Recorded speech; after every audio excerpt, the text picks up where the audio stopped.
Well, Queen Elizabeth II is the longest reigning British monarch, but could she be the last ever Queen of England? Royal expert Clive Irving believes it is likely. He's raised doubts about the ability of Prince Charles to lead the royal family, even calling him unfit to be king.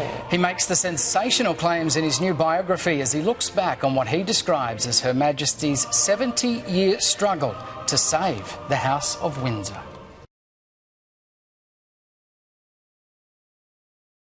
She's one of the most iconic figures in world history, taking the throne at just 25 years old.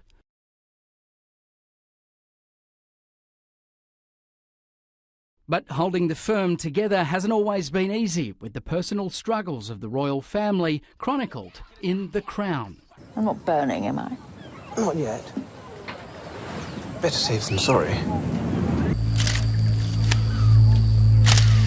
A new generation of Windsors brought hope for the future, but then more scandals rocked the British institution. From Harry and Meghan's shock resignation. Bombshell from Prince Harry and Meghan Markle. Senior members of the royal family appear blindsided. To Prince Andrew's friendship with Jeffrey Epstein, which was the subject of this car crash television interview. Do I regret the fact that he has quite obviously conducted himself in a manner unbecoming?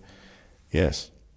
Unbecoming? He was a sex offender. Yeah, I'm sorry, I'm being polite. Surviving scandals is one thing, but can the monarchy survive without the Queen?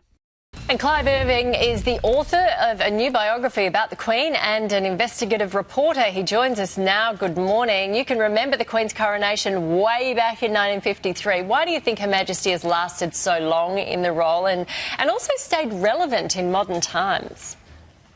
It's almost a paradox, really, because she's learned the very key thing about being the monarch for all this time, which is that we shouldn't know very personal details about her. And that means two things. We shouldn't know how she feels about things, and we shouldn't know her opinions on anything. It must be very difficult, if you're a head of state, to conceal those two things for nearly 70 years. But she's managed to do that, which gives her a kind of independence and inscrutability, which is invaluable in a monarch. You unfortunately can't say the same of her son, the son and heir, Charles, who we know far too much about.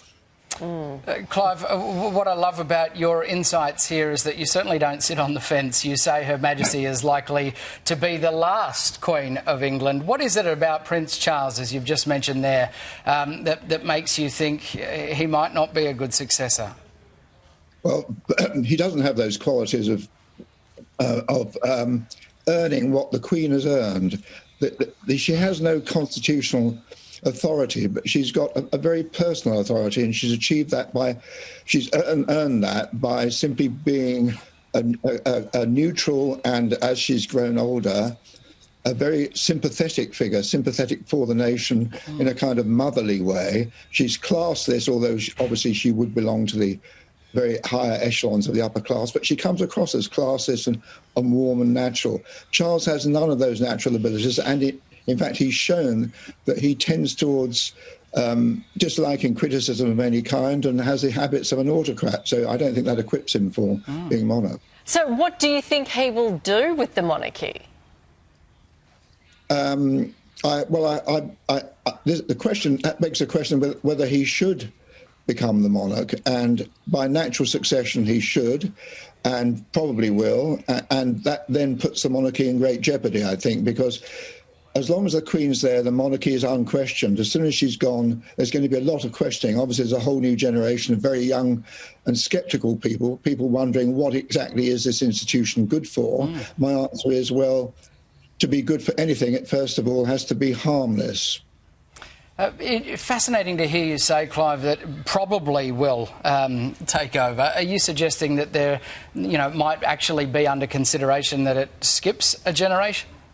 That's up to Charles. I don't know whether he's got the character to recognise that, for example, if they skip a generation to William, then it would be the kind of reinvigorating generational change that you would see and feel visibly, which you would not see if Charles were the king, because he's in some ways, he looks and sounds older than his mother. He's basically an 18th century old country grandee, or if you like, in cruder terms, he's a sort of upper class twit. I don't think he'll put that in his Twitter bio. No, and I don't think he would have sat there all this time waiting if he was going to pass it to Will. Tell us what you really think, Clive. Thank you, Clive. We appreciate it. Fascinating book. It's coming out soon.